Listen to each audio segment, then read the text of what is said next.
पश्चिम महाराष्ट्र व कोकणाला जोडण्यासाठी कोयन्याच्या छत्रपती शिवाजी महाराज जलाशयावर उभे राहत असलेल्या सावरी ते सोनाडी, आहिर ते तापोळा व आपटी ते तापोळा या पुलांची पाहणी उपमुख्यमंत्री एकनाथ शिंदे यांनी केली।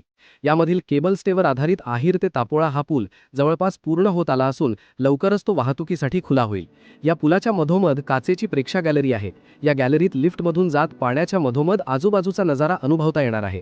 त्याचप्रमाणे पाचवडवरून थेट कोकणाला जोडण्यासाठी आवश्यक असलेल्या सावरी ते सोनाडी या पुलाचेही काम गतीने सुरू असून उपमुख्यमंत्री शिंदे यांनी पाहणी करत आवश्यक त्या सूचना दिल्या।